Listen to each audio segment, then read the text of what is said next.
There was something comforting about our street. The kind of place where neighbors nod knowingly and kids ride their bikes in lazy loops until the porch lights come on. I used to think of it as a little world where nothing bad could sneak in. Daniel and I fit right in. We were the couple people waved at with that "you two are perfect" kind of smile. He had this easy charm that turned strangers into friends. And me? I was just happy. Quietly happy. I believed in what we had. I believed in him. But lately, things started to feel off. Not in a dramatic soap opera way, just these little changes that only someone who truly knows would notice. Daniel began spending more time in the yard, pruning plants that didn't need it, fussing over the grass like it held secrets. He'd spritz on cologne to run quick errands on a Sunday. And when I asked him what we needed from the store, he'd forget. Every time. I didn't accuse him. I didn't cry. I just filed it away. A part of me already knew. I just hadn't admitted it yet. And then there was Natalie. Always smiling. Always too close. She had a way of talking like she'd known you for years. Too friendly. Too familiar. She started popping up whenever Daniel was outside. Offering lemonade. Asking about our hydrangeas. Laughing a little too long at his jokes. My skin prickled every time I saw her lean against our fence. I didn't have proof. Not yet. But I could feel the shape of the truth forming. And once you feel that shift, you can't unfeel it. You start watching and waiting. I started noticing the little things first. His phone turned face down more often, texts he'd clear out before I ever had the chance to glance. And the way his voice would change when Natalie called out from across her yard. Softer, almost younger. He'd laugh in that boyish way I hadn't heard in a long time, like he wanted to impress her. It was strange how quickly my own home began to feel like a stage. I wasn't watching my husband anymore. I was watching a version of him perform, and the audience wasn't me. At night, he still kissed me on the cheek, still asked if I needed anything, still lay beside me with the same steady breath he always had. But I felt it, the absence, like trying to sleep next to a ghost of someone who used to love you. I'd lie there in the dark, staring at the ceiling, and wonder when exactly things had started to unravel. Was it something I said? Something I didn't? Or was it just the slow, silent betrayal of routine, of taking each other for granted, until someone new seemed shinier? The worst part was pretending. Pretending not to notice the way he lingered near the fence. Pretending Natalie wasn't always there, her laughter floating through our open windows like perfume you didn't ask to wear.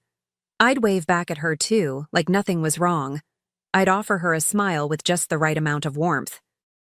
But inside, something was tightening. A knot of suspicion, of hurt, of quiet rage beginning to curl itself around my ribs. I didn't say a word, not yet. But I was paying attention now, with every cell in my body. I started to keep a mental journal, each moment, each odd glance, each too long smile. I wasn't paranoid. I was observant. There's a difference. When you've loved someone long enough, you feel the shift before you can explain it. Like a draft sneaking through a closed window. That's what Daniel had become. A draft in my life, still present, but no longer warm. And Natalie? She played her part well. Sweet enough to fool most, harmless enough to seem forgettable. But I was done underestimating her. The fence between our houses suddenly felt like more than just wood and nails. It became this strange stage where everything happened, half visible, half secret. I'd catch snippets of their conversations, harmless words on the surface. But his tone gave him away. The softness in it, the way he lingered before coming back inside, and I'd stand at the kitchen sink, hands in soapy water, heart pounding like a drum I couldn't quiet. I wasn't just listening, I was collecting. Not facts, not yet, but energy, instinct, truth, in its rawest form. That was the moment I stopped wondering and started planning, because deep down, I already knew where this was going. I could feel it in my bones, the slow, awful certainty of betrayal. But I wasn't going to scream. I wasn't going to beg. That's not who I am. If they thought they were clever, they hadn't seen clever yet. I didn't know exactly what I'd do. Not yet. But I knew one thing for sure. I was done pretending not to see. And if they wanted to dance across that fence, I'd be the one holding the spotlight. It was a Tuesday afternoon when I saw it. Nothing explosive, no kissing, no confessions. Just the two of them, standing by the fence, too close, too comfortable. Natalie tossed her head back, laughing like she was in a romantic comedy. Daniel leaned in, smiling in a way I hadn't seen in months. The worst part? It was all so casual. Like I wasn't even real. Like our marriage was just a costume he wore when he came inside. And in that moment, everything inside me went still. Not broken. Still. Later that night, I asked him where he'd been. Just to test the waters. He looked me right in the eye and said, "Had to run out for some light bulbs." That was it. No flicker of guilt, no hesitation, just smooth, practiced ease. And that's when I knew. He was lying without even trying. He'd done it before. He'd do it again. And for the first time, I didn't feel pain. I felt strategy. Because if he was bold enough to lie to my face, then I had every right to find the truth in my own way. So I went online, ordered a tiny hidden camera.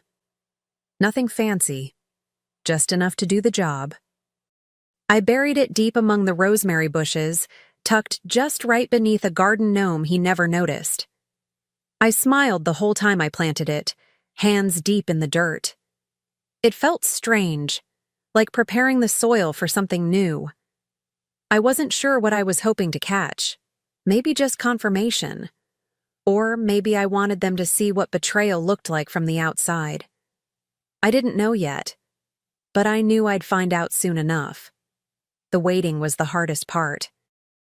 Every day I'd go about my routine like nothing had changed. Water the plants, answer emails, smile at neighbors.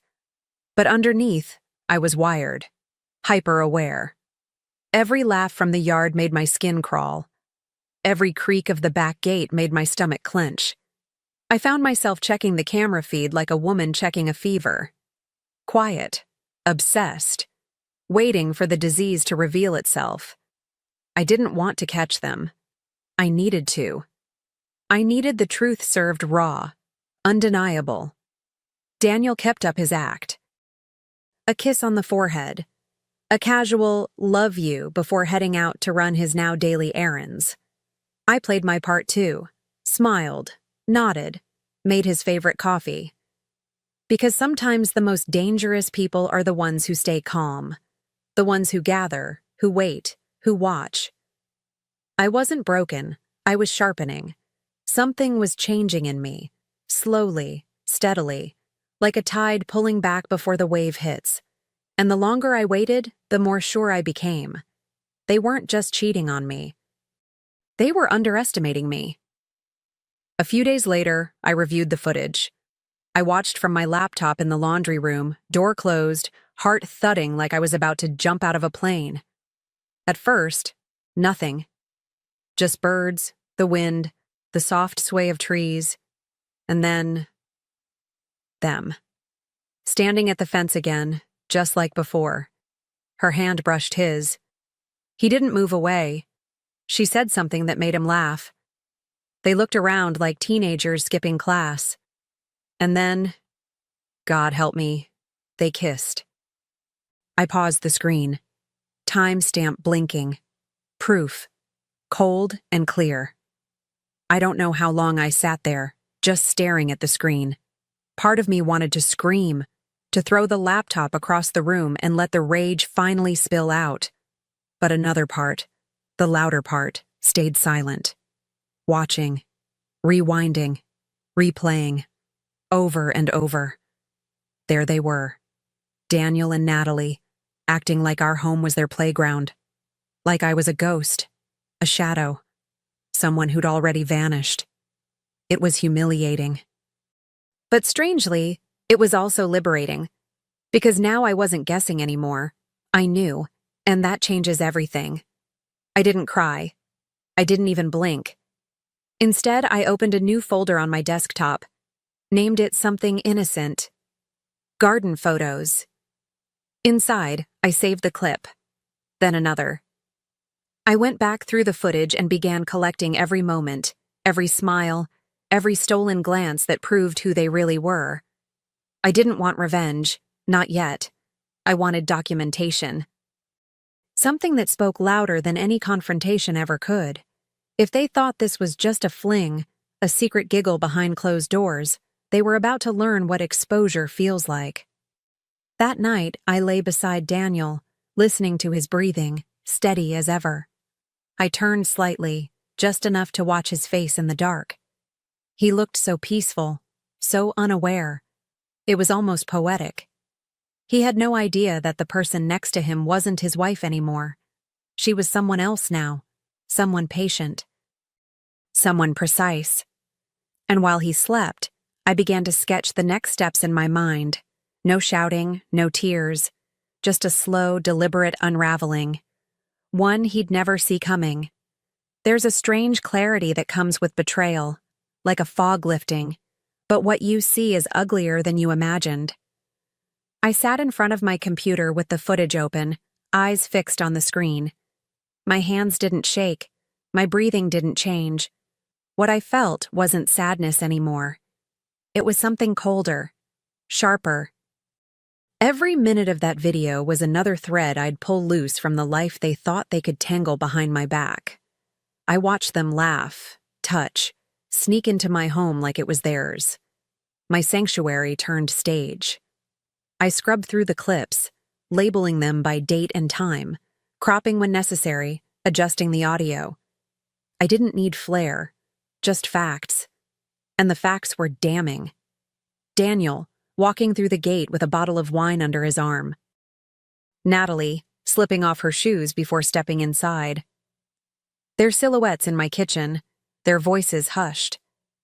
My home was in the background of their little affair, and the irony didn't escape me. The very walls he helped paint, the floors I scrubbed, the couch where we binge-watched comedies, those things became the backdrop of his lies. I gave the video a title, Friendly Neighbors, Uncut. A name simple enough to make people click, but cutting enough to make the message clear. I replayed the final cut one more time, watching the betrayal unfold from the lens I had planted, hidden in the soil they thought was neutral ground. This wasn't just about catching them anymore. This was about reclaiming my space, my truth, my voice. They wanted secrets? Fine. But I would give the truth its moment in the sun, and I'd make sure it burned. I never thought I'd be the kind of woman to create a digital case file on her own husband, but here I was, exporting clips like a documentarian of my own collapse. And yet, it didn't feel like collapse. It felt like construction. Each frame, each timestamp, each angle was a brick in a new foundation. I watched them linger by the garden hose. I watched Natalie touch his arm like she owned it.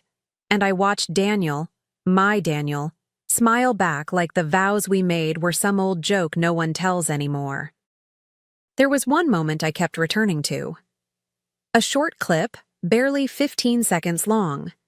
Natalie brushing a strand of hair behind her ear while Daniel reached into his back pocket and handed her a key. My key. Our spare.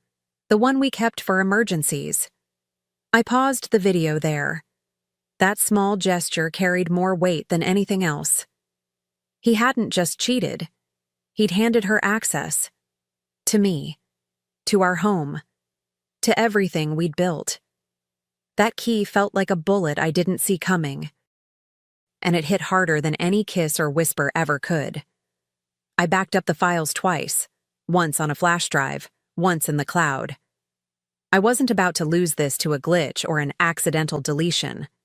No, this needed to live in more than one place. I was methodical, calm, detached in the way surgeons have to be before they cut. This wasn't about drama. This was about justice, about truth, stripped of excuses. I wasn't going to ask Daniel to explain. I wasn't going to cry at his feet. I was going to do something far more effective. I was going to let the neighborhood see who they really were. I stared at that finished video like it was a letter I'd never wanted to write. No narration. No edits for sympathy. Just raw, time-stamped betrayal in full color. I didn't want to dramatize it. I wanted people to feel what I felt. Quiet disbelief, then the slow burn of rage crawling up the spine. I imagined them watching it the same way I had. First, confused. Then, uncomfortable. And finally, furious. Not for me, but for themselves, because deep down, everyone knows someone who's lived this. Everyone's known a Daniel. Or worse, a Natalie. The plan came to me while I was weeding the garden. That same patch of rosemary where I'd hidden the camera in the first place. It felt almost poetic, really, pulling lies from the soil, making room for something new. The neighborhood had a WhatsApp group, a mailing list, a portal where people shared everything from lost pets to bake sale flyers. It was a small community, tight-knit, chatty, prone to gossip, which meant they were the perfect audience. They'd watched our love story bloom for years. Now they'd watch it rot in real time. That night, I drafted the message. Brief, anonymous. Nothing angry or desperate, just a link and a sender name that said it all. Laura, the wife. No subject line, no warning. Just a quiet little detonation set to go off the next morning. As I hovered over the send button, I didn't hesitate. Not for 1 second. Because I wasn't just showing the truth. I was reclaiming the narrative. If they wanted to play their little game behind fences and locked doors, I'd simply change the rules. And I knew. Tomorrow, everything would change. By 7:12 a.m., the neighborhood was on fire, and all I'd done was click send. I stayed in bed a little longer that morning, sipping coffee slowly, letting the chaos roll in through my phone. The group chat exploded first, dozens of unread messages. Has anyone seen this? Is this real? Oh my God. My heart didn't race. In fact, I felt oddly still, like I was finally breathing in clean air after months of holding my breath. No more secrets, no more pretending, just the truth, playing out in living rooms all across the block. By 8 the replies got personal. Is that Daniel? Is that Natalie? How could they? I didn't answer. I didn't need to. My silence said more than any message could. I imagined them both, phone screens glowing in their hands, watching their little affair unravel on loop. Natalie's perfectly curated image as the sweet, harmless neighbor? Gone. Daniel's charming, devoted husband act? Dismantled in under 5 minutes. No screaming, no confrontation. Just a quiet public exposure, surgical and unrelenting. And everyone had a front row seat. Even Natalie's husband chimed in. One short message that said everything. We need to talk. I don't know what happened in their house that morning, but I imagined broken glass, slammed doors, maybe even suitcases dragged out to the curb. As for Daniel, he didn't text me. Not at first. Maybe he was still trying to find a way to explain the unexplainable. Or maybe he was just stunned that I had beaten him at his own game. Either way, I wasn't waiting. I had already moved past pain. I was somewhere else now, where truth isn't just power, it's protection. By mid-morning, people stopped pretending they hadn't watched it. I could feel the shift on the street, curtained windows, sidelong glances, whispers behind clipped hedges. I took a walk just to see. The air felt electric, like before a thunderstorm. I passed Mrs. Callahan, who usually stopped to chat about her begonias. This time, she just gave me a stiff nod, eyes wide, as if I were holding a weapon instead of a cup of tea. And in a way, I was. Truth can be more cutting than any blade when wielded by someone who's done being lied to. The messages kept rolling in. Some silent, just heart emojis or shocked faces. Others long, impassioned paragraphs from women I barely knew. "You're braver than I could ever be. I wish I'd done this when it happened to me." That surprised me. The solidarity. The silent army of women who had once stood exactly where I stood, but kept it quiet. Their pain tucked behind smiles and polite small talk. Not me. Not this time. I wasn't just calling out an affair, I was shining a light on the mold people pretend not to see. Around noon, Daniel finally showed up, stormed into the house like a man who'd been publicly executed. His face was flushed, jaw clenched. He tossed his keys on the counter like punctuation. "What the hell did you do?" I didn't flinch. I didn't cry. I didn't even raise my voice. I just looked him square in the eye and said, "Smile for the cameras next time." And in that moment, I saw it. The panic. The realization that I wasn't going to beg. I wasn't going to forgive. I had pulled back the curtain, and I wasn't planning to close it again. Daniel stood there, jaw working, like he couldn't find the right script for this scene. He was used to me being quiet, forgiving, the one who smoothed things over. But that version of me had walked out the door the moment Natalie's perfume showed up on our couch cushions. He tried again. "You humiliated me."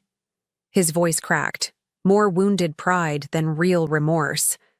I leaned against the kitchen counter and said, without blinking, "No, you did that all by yourself. I just hit send." And just like that, the mask he wore for years slipped. Natalie disappeared. No more morning greetings, no more garden visits, no more sugary smiles. Her car was gone by the next day. I don't know if she left or if her husband sent her packing, but the silence from that house was almost satisfying. The same neighbors who used to chat with her at the mailbox now crossed the street. And Daniel? He was a ghost in his own skin, still sleeping under my roof, for now, but avoiding my eyes, walking on eggshells. His charm had nowhere left to land. No one was buying it anymore. And me? I was fine. Actually, more than fine. I slept. Deeply. For the first time in months, I felt like I owned the ground I walked on. Not because I exposed them, but because I had chosen myself, my dignity, my truth. They thought I'd stay quiet. They thought I'd collapse. But the thing about planting seeds, some of us know exactly what we're growing, and the bloom comes when they least expect it. The house is quieter now. Not the tense, tight silence that used to hang between us like fog, but something gentler. Peaceful. Like the air right after a summer storm, when everything's wet but clean. Daniel moved out 2 weeks after the video went public. No fight, no dramatic exit. Just a suitcase, a blank stare, and the soft click of the front door. I didn't follow him. Didn't watch from the window. I just stood at the sink and exhaled. And for the first time in what felt like forever, I felt alone, but not abandoned. Natalie's house stayed empty for a while. No porch lights, no wind chimes. Just shutters drawn and an overgrown lawn that mirrored the mess she left behind. The neighborhood settled, slowly, like soil after being tilled. People waved again, cautiously. They didn't ask questions. They didn't need to. I had said what needed saying, without ever opening my mouth. And that, in itself, became its own kind of reputation. Not the scorned wife, not the woman left behind, but the one who saw everything, and handled it with spine and grace. One morning, I stepped into the garden with pruning shears in one hand and coffee in the other. The rosemary was thriving. So were the tomatoes. I ran my fingers through the basil and smiled. This garden had seen it all. It had watched lies bloom and secrets rot. But it had also held the beginning of my freedom. So I started replanting. Nothing dramatic. Just color. A few wildflowers, some lavender, something new, something mine. And as I dug into the dirt, I realized I wasn't cleaning up a mess. I was planting a beginning. The divorce was clean. Easier than I expected, really. Daniel didn't fight for the house, didn't push back on what I asked for. I think part of him knew he didn't deserve to. Or maybe he was just too humiliated to drag it out in court. Either way, I walked away with what mattered. My name, my home, my peace. I even got the dog, not that he'd ever walked her. And when the papers arrived, I signed them without ceremony. No tears, no champagne. Just a quiet moment in the kitchen, my hand steady, my heart still. It's funny, after everything, people started treating me differently. Not with pity, with respect. Like I'd done something bold they couldn't quite say out loud. Women stopped me at the market. One even slipped me a note in the baking aisle that simply read, "Thank you." That moved me more than I expected. Because what I did wasn't about vengeance. Not really. It was about ending the silence, about making sure no one mistook my stillness for weakness again. I had protected myself in the most visible way possible, and it echoed. Then one afternoon, a moving truck pulled into the driveway next door. A new couple. Fresh faces, youngish, full of nervous laughter as they carried in boxes. I watched from my garden bench, sipping iced tea, listening to them argue about where to put the grill. The woman caught my eye and smiled. I smiled back. Just enough. Not an invitation, just an acknowledgement. I wasn't angry anymore. I wasn't afraid. But I had learned. And this time the fence between us would be more than just wood. It would be boundary, earned and honored. Some evenings I still sit out back, barefoot in the grass, watching the light change across the yard. It's a different kind of quiet now, the kind that hums instead of haunts. I water the new flowers, trim back the old growth, and take my time. No more checking my phone, no more wondering where he is. Just the sound of wind through the rosemary and the steady rhythm of my own breath. Healing, I've learned, isn't loud. It's not grand or dramatic. It's slow, honest, sometimes messy, but always forward. I don't look back with regret, not anymore. I gave that marriage everything I had. And when the truth knocked the air out of me, I found a way to breathe again anyway. Not through fury, not through revenge, through clarity, through the decision to stop protecting the wrong people. And in doing so, I protected myself. I think that's what strength really is. Not how loudly you fight, but how deeply you reclaim what's yours. Your voice, your space, your worth. Quietly. Completely. Now, when I glance across the fence, it's not with suspicion or bitterness. It's just a look, a moment, a breath of peace. Because the garden isn't what it used to be. It's something new, something stronger, something mine. And if there's one thing I'll never forget, it's this. They thought the garden was theirs to play in. They forgot who planted it. And laughed as the train doors closed. "Let's see how she gets home alone, ha. That's what they said, but I never went back. Not because I couldn't, but because something in me shattered that day. Now, 22 years later, I own a $257 million company, and they're blowing up my phone, crying, begging, panicking. Why? Because they need me. And I still remember what it felt like, watching their backs disappear behind the train window. You want to know what I did when they finally found me? Well, this is my story. My name is Emily. I grew up in a small town in Pennsylvania, in a house with chipped white paint and hollow walls that echoed with more silence than laughter. From the outside, we looked like a normal family. Mom worked at the local bakery, Dad at hardware store.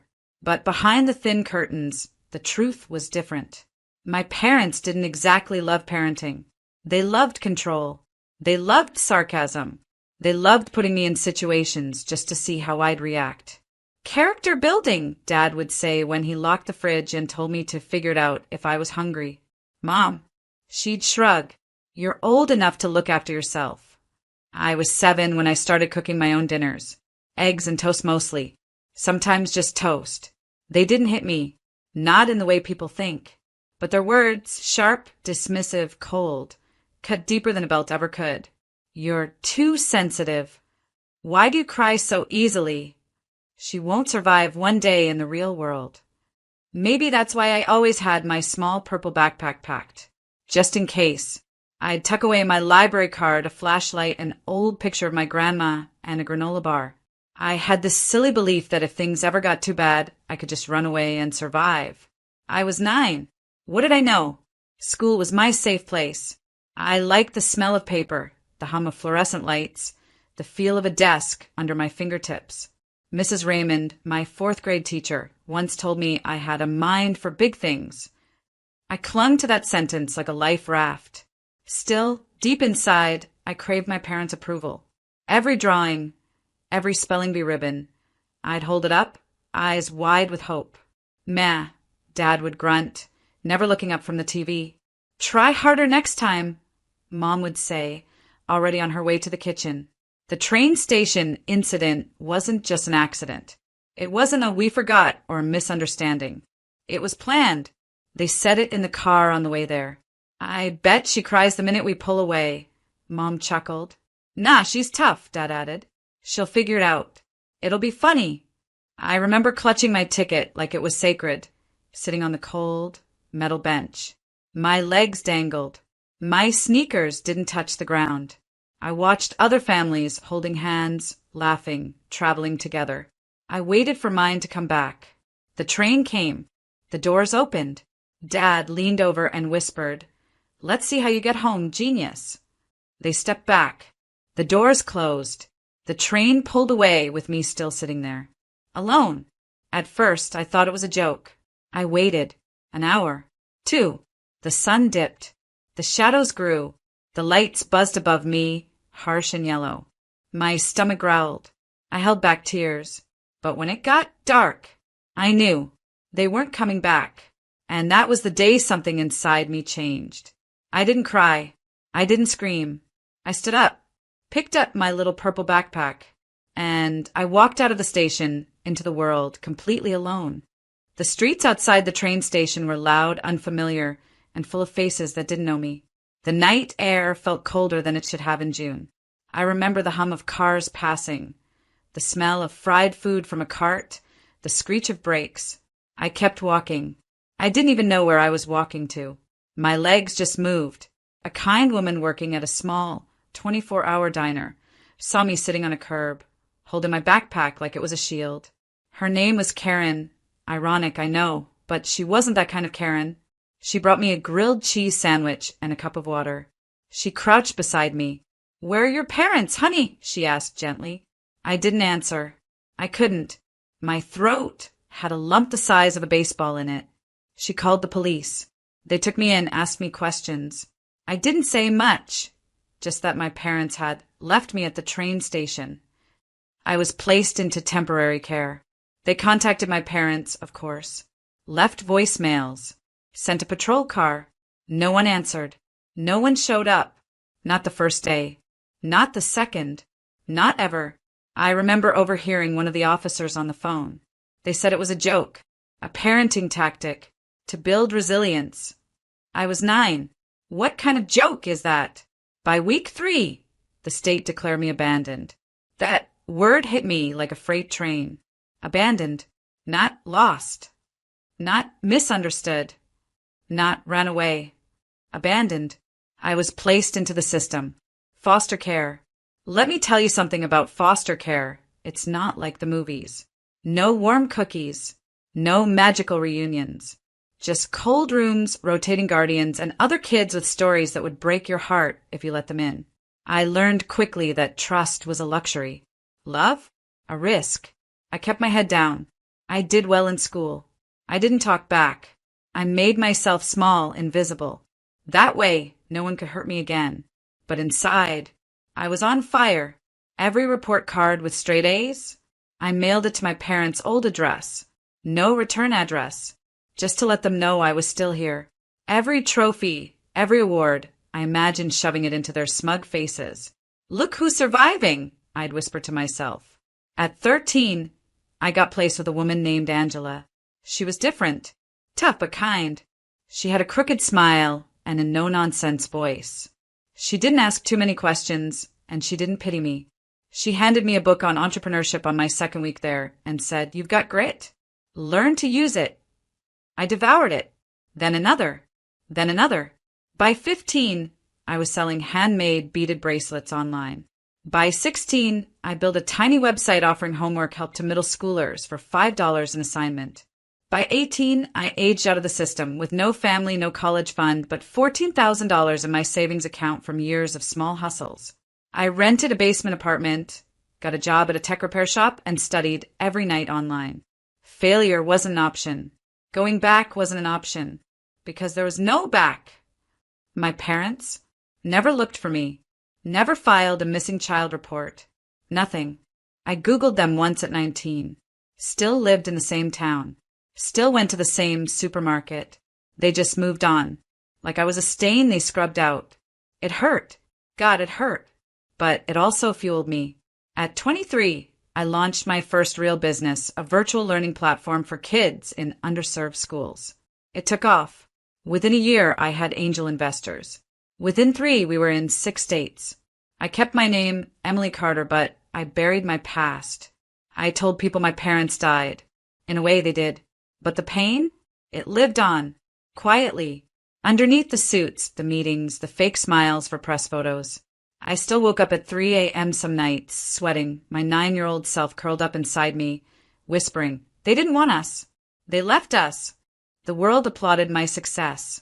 Forbes, TechCrunch, Entrepreneur magazine. I was the girl who rose from nothing. What they didn't know is I wasn't nothing. I was a child someone chose to leave behind. And then one day it happened. An email. Subject line, "Are you Emily Carter?" The body read, I think I'm your mother. We saw your story in a magazine. Please call us. We need to talk. It's important. It's urgent. We're so sorry." My blood ran cold. 22 years. And suddenly they needed me. When I read that email, I froze. The screen blurred. My hands trembled so badly I had to place them in my lap. For a long minute, I just sat there, staring at those words. "I think I'm your mother." No name, no warmth, just a desperate guess, I hadn't seen or heard from them in over 2 decades. Not a birthday card, not a call, not even a half-hearted social media message. And now, after 22 years of silence, suddenly I was important? I didn't respond. For a week, I kept checking the inbox obsessively, as if the pixels on the screen could explain what was happening. More emails followed. "We're so proud of what you've become. We know we messed up. Please call us. It's about your father's health. It's serious. We're your parents. We love you." That last one made me laugh out loud. Love? They love the idea of me now, maybe. The wealthy, self-made success story with headlines and investors and a jaw-dropping net worth. But not the real me. Not the scared little girl they left alone on a train bench. I started to spiral. I couldn't focus. Meetings blurred. I'd stare out of windows, memories flooding back. Dad smirk as the train doors closed. Mom's laughter in the car before they left me. My knees swinging under the bench, not touching the floor. I called Angela, the closest thing I ever had to a mother. She picked up on the second ring. "Talk to me, sweetheart," she said like she always did. I told her everything. She was quiet for a long while before she finally said, "Are you okay?" "No," I whispered. "Do you want to meet them?" "I don't know." She exhaled deeply. "You don't owe them anything. But if there's something in your heart that needs closure, just make sure you stay in control." That stuck with me. You stay in control. That night, I pulled out an old shoebox from the back of my closet. Inside were things I hadn't looked at in years. The purple backpack, a faded picture of my grandma, my 4th grade report card, a note from Mrs. Raymond. "You are not what people say you are. You are what you decide to be." And just like that, the tears came. Not soft, cinematic ones. Ugly, messy, gut-wrenching sobs. I cried for 9-year-old me. For the girl who sat on a metal bench, waiting for people who never looked back. For the teen who lied and said she was fine. For the woman who still sometimes woke up feeling like an unwanted mistake. When the sun came up, my face was puffy and sore. But something inside had shifted. I opened the laptop. I typed a short reply. What do you want? Minutes later, my phone rang. I didn't answer, but I listened to the voicemail. Emily, it's Mom. I can't believe it's really you. Your father, he's very sick. We didn't know you were doing so well, and when we saw you in that article, we knew we had to try. We miss you. Please, honey, can we talk? Please. Miss me? Like I had gone on vacation? I wanted to scream, but curiosity, that old cursed thing, crept in. I searched their names. Found a picture from a local Facebook group. There they were. Same town. Same faces, just older. My father in a wheelchair. My mother holding his hand. In the caption, prayers needed for a beloved member of our community. Beloved? I scrolled through the comments. So sorry to hear. He's a good man. Hope he gets better soon. I nearly threw my laptop across the room. Good man? A good man doesn't abandon a child at a train station for a joke. And then another message popped in. From a cousin I barely remembered. Hey, Emily, don't know if you remember me, but Aunt Linda told us what happened.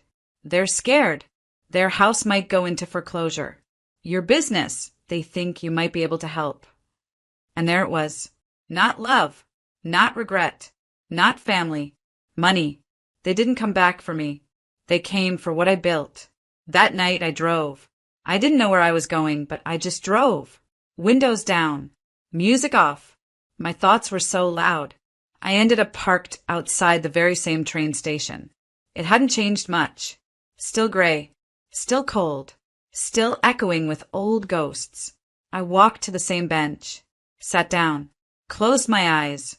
I imagined 9-year-old me. Knees swinging. Fists clenched, trying not to cry. I whispered to her, we made it. And then I made a decision. I wasn't going to scream. I wasn't going to rage. I was going to show them the cost of their choices. Not with fury, but with silence, with grace, and with success so deafening it left them choking. Revenge didn't have to be loud. Sometimes the quietest kind hurt the most. The next morning, I walked into my office with a new kind of fire in my chest. Calm, focused, surgical. I wasn't going to yell at them. I wasn't going to cry in front of them. No. My revenge would be slow, intentional, and absolute. I would let them witness everything they threw away, but never give them a single piece of it.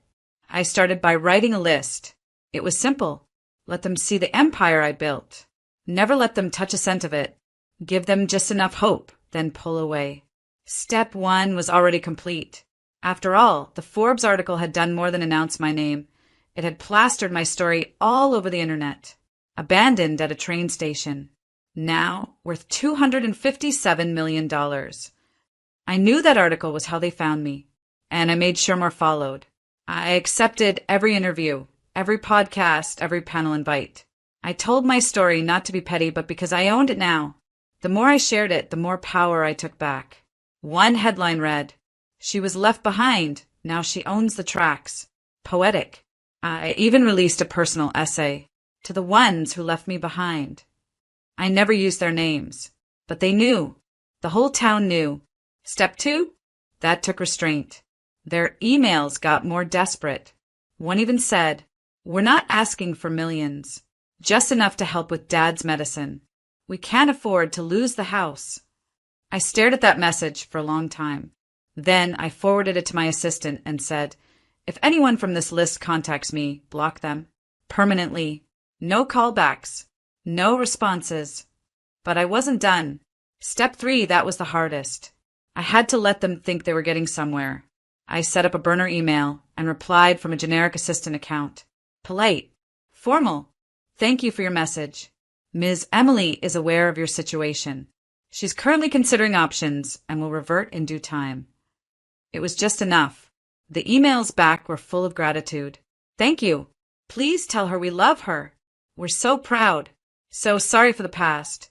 But every word they wrote only reminded me how fake it all was. Where was this love when I was sleeping in youth shelters? Where was this pride when I got into college on a full ride scholarship? Still, I kept feeding them small updates. Emily is currently overseas on business, but sends her regards. Due to her travel schedule, she's unable to speak directly at this time. And then the Piece de Resistance, a philanthropy gala held in my hometown. My company sponsored it under my name. I was the keynote speaker. I knew they'd come. How could they resist? I made sure they got personal invitations. To Mr. and Mrs. Harding, you are cordially invited to an exclusive evening celebrating resilience, transformation, and impact. Hosted by Emily Harding, founder and CEO of Harding Innovations. My therapist thought I shouldn't go through with it. You're inviting the very people who hurt you, she warned. But I wasn't inviting them back into my life. I was inviting them into a museum of what they lost. I arrived that evening in a midnight blue gown, confident and calm. Reporters took photos. Guests clapped. I shook hands with mayors and CEOs. Then I saw them. My mother wore an old church dress, trying to look elegant. My father sat beside her in his wheelchair, pale and thin. Both of them looked like ghosts of the people I remembered. I didn't approach them. Instead, I watched from across the room as they followed my every move with wide, stunned eyes. They looked like people realizing they'd thrown a winning lottery ticket into a dumpster 22 years ago. When I went on stage, I began with, "Good evening. I want to tell you a story about a girl who was left behind at a train station. Alone, scared, but determined." The room went silent. As I spoke, I saw my mother bury her face in her hands. My father stared down at his lap. A man next to them, maybe a family friend, whispered something. They nodded slowly, shame washing over them like a wave. But I didn't speak to them. I spoke to the crowd, to everyone who had ever been discarded, doubted, or abandoned. I built something beautiful out of the very pieces meant to break me. That line got a standing ovation. After the speech, people lined up to congratulate me, but my parents stayed seated, unsure, hesitant. They finally stood and began walking toward me. I turned, and I walked the other way, out the grand doors, into my waiting car, not once looking back. They saw me. They heard me, but they could no longer reach me. I didn't need to scream at them. I didn't need to curse, demand answers, or beg for closure. My silence was louder than any confrontation. That gala night became the final nail. Reporters picked up the story and spun it with headlines like, "Runaway Success. Emily Harding confronts her past without a word. The girl they left behind now owns the room they entered." I didn't pay them to write those lines. Life did. In the weeks that followed, their messages became a blur of desperation. "Please, Emily, we came to the gala. We saw what you've done. We're proud of you. Can we talk? Your dad's getting worse. Just call, please. He cries every night. It was a stupid joke, Emily. We thought we were teaching you to be strong. We didn't know it would go that far. Please forgive us. But here's the truth. They weren't sorry they left me at that train station. They were sorry I never came back. They weren't proud of me. They were stunned that the child they threw away became a legend. And they weren't asking to reconnect. They were begging to be rescued from the life they created without me. So I did one final thing. I had my legal team send a letter. Not from me, but from my foundation. Dear Mr. and Mrs. Harding, this letter is to inform you that Emily Harding, founder of the Harding Hope Fund, has made a donation of $50,000 to the Children's Aid Shelter of Springfield, the very shelter where she found refuge after being left behind as a child. This donation is made in your honor. No reply is necessary.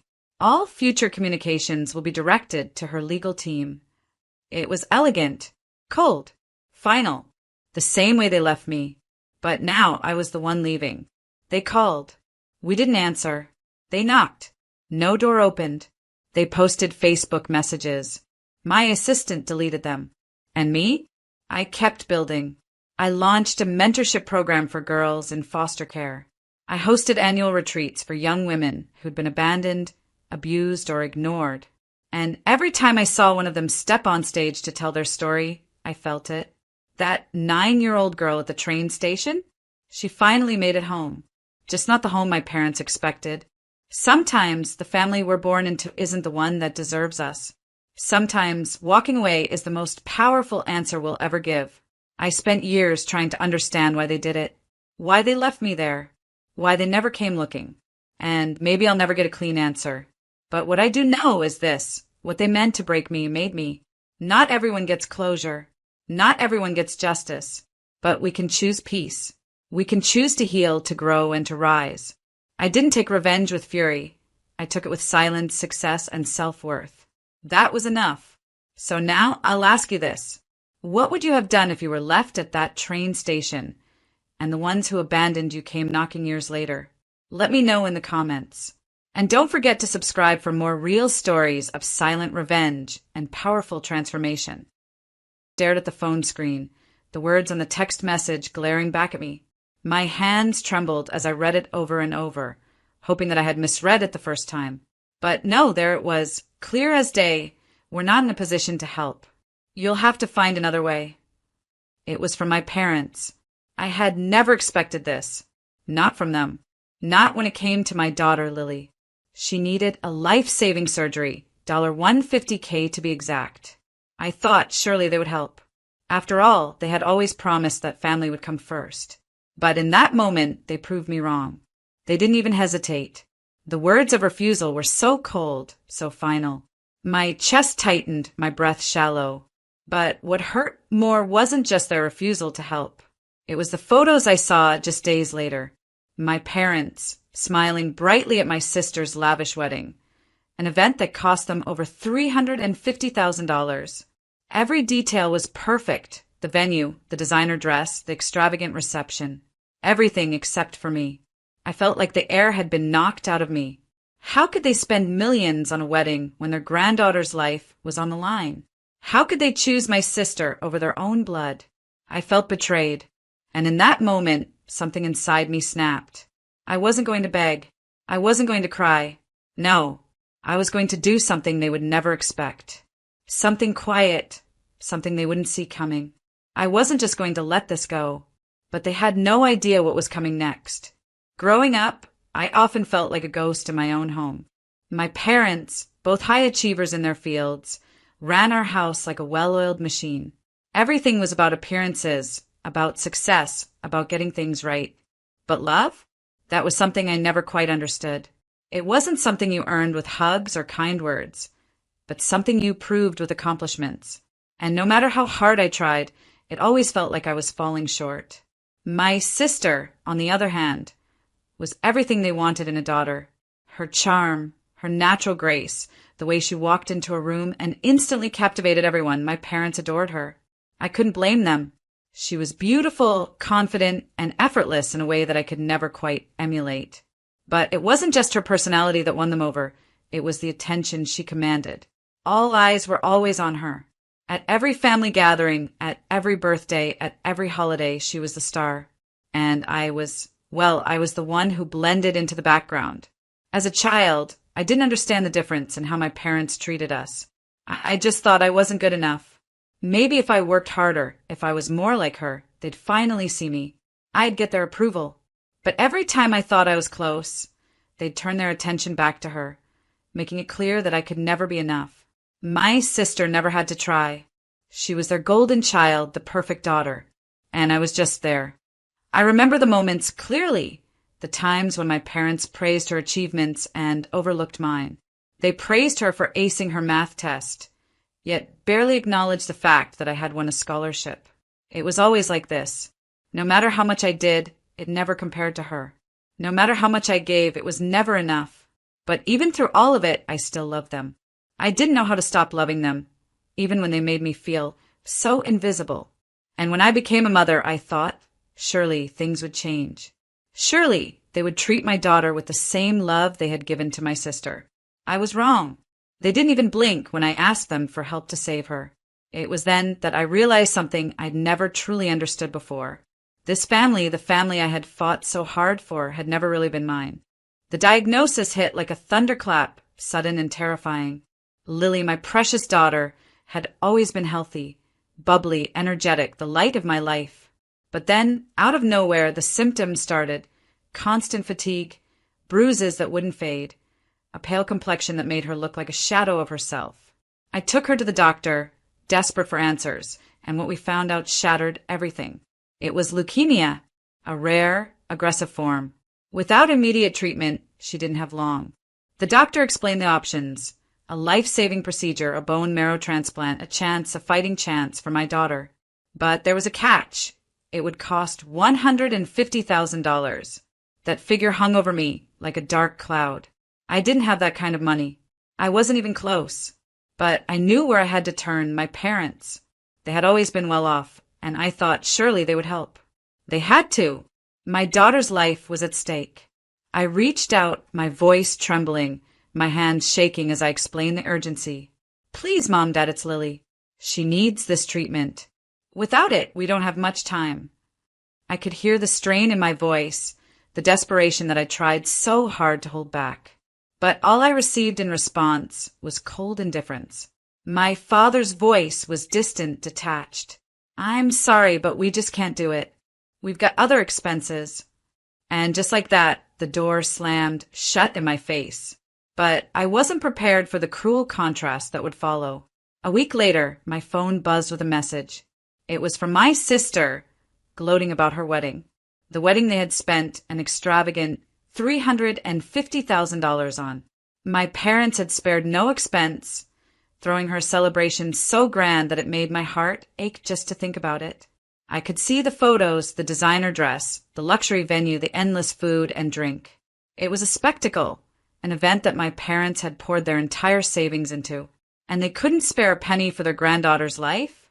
The devastation was overwhelming. I wanted to break down, scream, punch something, anything, but I couldn't. Not in front of Lily, not in front of my daughter, who had no idea that her life was hanging by a thread. So I forced myself to stay composed, to hold it together. But inside, I was falling apart. I had always tried so hard to be the good daughter, the good mother. But this was too much. I couldn't let it go. And I wasn't going to let them get away with it. The wedding was everything my sister had ever dreamed of, an extravagant affair that could have easily been the cover story for some high-end bridal magazine. The venue was a grand estate on the outskirts of the city, its towering white columns gleaming under the bright lights of an endless, starry night. There were chandeliers that glittered like diamonds, a sparkling lake, and a pristine ballroom that could have housed a small army. The entire place looked like something out of a fairy tale, and it was all paid for by my parents without a second thought. They spared no expense. My sister, wearing a gown that looked like it had been designed by the gods, floated down the aisle as everyone watched, captivated. The dress sparkled in the light, the veil trailing behind her like a shimmering cloud.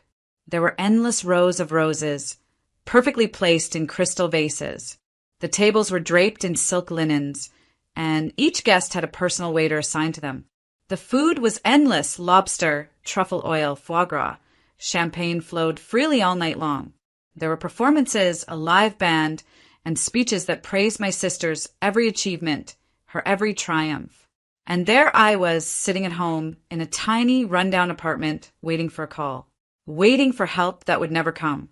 I kept hearing about the wedding through my phone, texts, posts, even phone calls from relatives gushing about how beautiful everything was, how perfect my sister looked. But I couldn't bring myself to watch it. I couldn't stand to see how, once again, my parents had poured all their love, all their attention, and all their money into her while I was left struggling. As the days went on, the photos came flooding in. First the wedding, then the honeymoon, and soon gifts, flowers, thank you notes. Everything was a celebration of my sister, a never-ending parade of her happiness. My parents sent me a message, of course. A brief one: "We're sorry about Lily.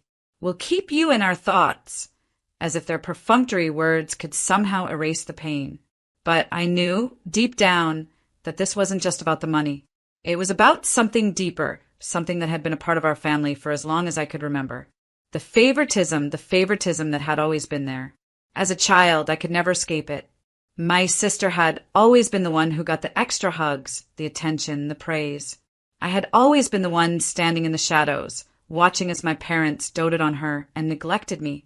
I remember once when I was about 10 years old, I worked so hard on a school project, a science fair that I was certain would impress my parents.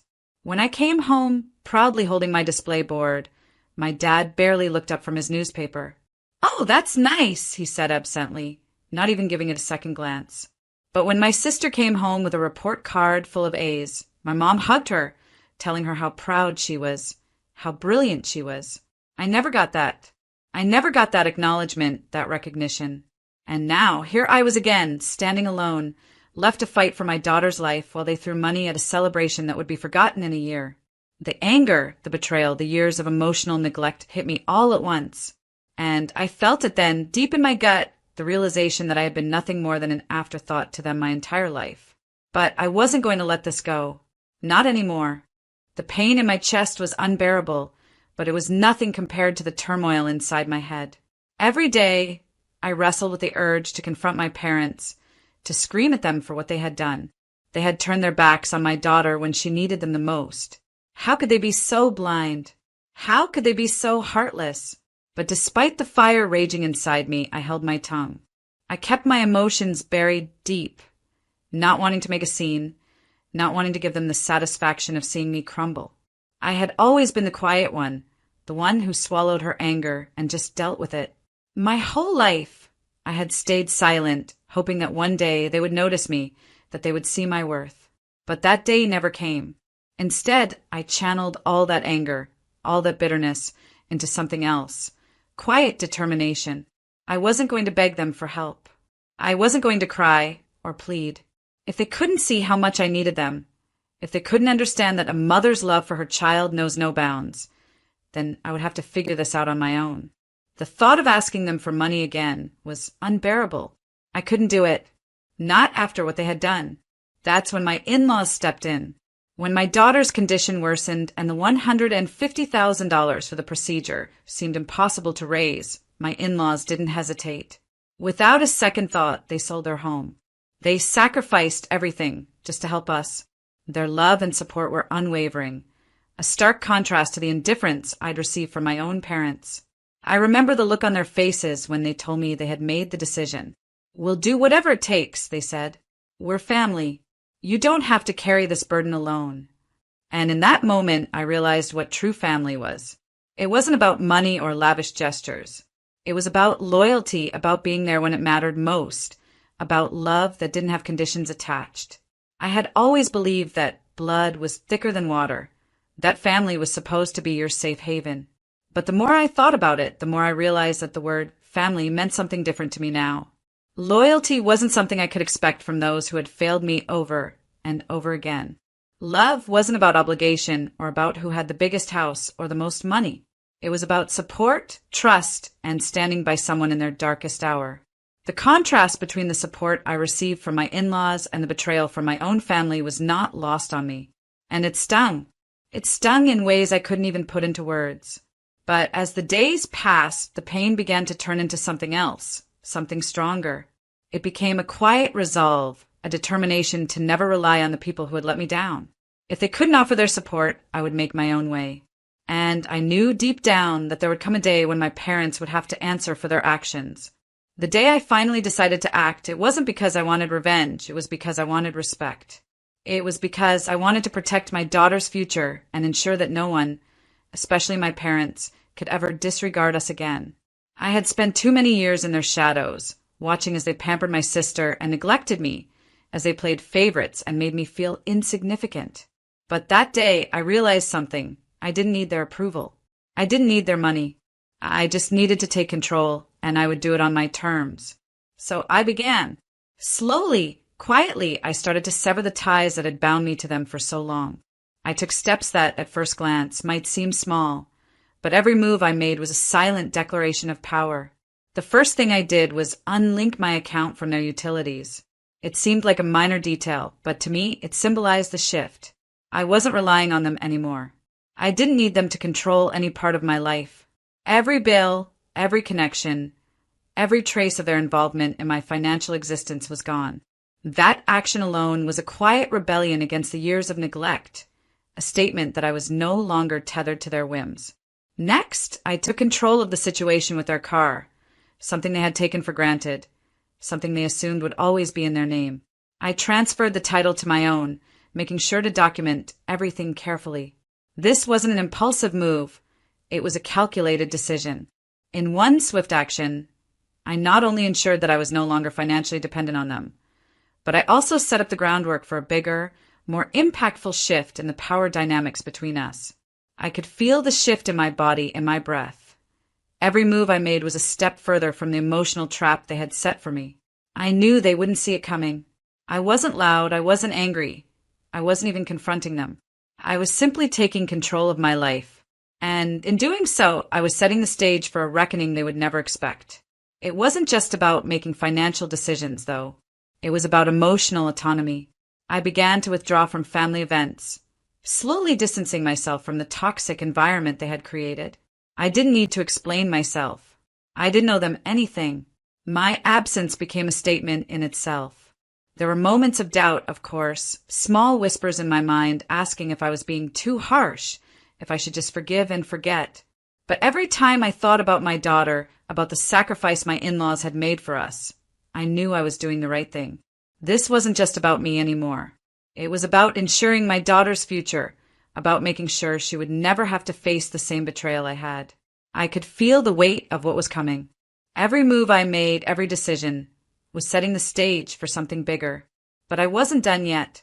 Not by a long shot. They had no idea what was coming, and I was going to make sure they never forgot. The day I had spent so many months preparing for finally arrived. I had been meticulous in my planning, careful in every detail. My parents had no idea what was coming, but I did. The foundation I had laid, step by step, was about to shake their world to its core. But it wasn't going to be loud, and it wasn't going to be dramatic. No, this was going to be quiet, subtle, but devastating. I'd always known that my parents' wealth was tied to their egos. It was the one thing they valued above all else, and they had no idea that they had already given me the power to dismantle it. Through years of silent persistence, I had accumulated knowledge, formed relationships, and set up the pieces without ever revealing my hand. My actions had been calculated, and now everything was in place. I transferred their most valuable assets, one by one, into my name. It was all legal, every move backed by paperwork, contracts, and signatures. There were no loud confrontations, no explosive arguments. Everything was done under the radar, silently, with the precision of a surgeon's scalpel. The companies, the properties, the funds, they were all mine now. They never suspected a thing, never imagined that the quiet daughter they had neglected for so long could execute something so calculated. As I sat in my living room, staring at the numbers on the screen, I felt no triumph, no victory lap. It wasn't about the money. It never was. I had set out not to destroy their lives, but to reclaim mine, to show them once and for all that I wasn't their pawn, that I was strong, capable, and in control. When they found out, and they would be devastated. But I wasn't going to be there to witness it. I wasn't going to rub their faces in it. That wasn't my style. They had already lost what mattered most. Their respect for me, their family, their dignity. The money was just the vehicle that got me here. I watched in silence as the ripple effects began to hit them. It was subtle at first. They started questioning their finances, wondering why things weren't adding up. It wasn't until they tried to access their funds, the ones they'd spent their lives building, that the truth hit them like a ton of bricks. They couldn't reach it. They couldn't access the wealth they had assumed would always be theirs. My parents, who had lived their lives thinking they could do whatever they pleased, now had nothing. No empire, no safety net. Just an empty shell. I didn't feel a rush of anger, nor did I feel any joy in their suffering. I didn't care about watching them squirm. What mattered was that I had reclaimed my dignity. I had taken control of my life, my daughter's future, and I had done it with silence, with dignity, and with unwavering resolve. Looking back, I couldn't help but reflect on the journey that had led me here.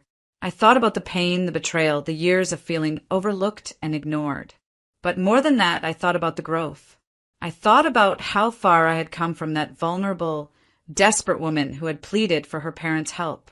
I had transformed. I was no longer a victim. I was no longer the daughter who begged for scraps of affection and support. I had become someone stronger, someone who had taken her power back. In that moment of reflection, I realized that my revenge wasn't really about my parents at all. It wasn't about hurting them or watching them suffer. It was about showing myself and my daughter that I had the strength to overcome anything.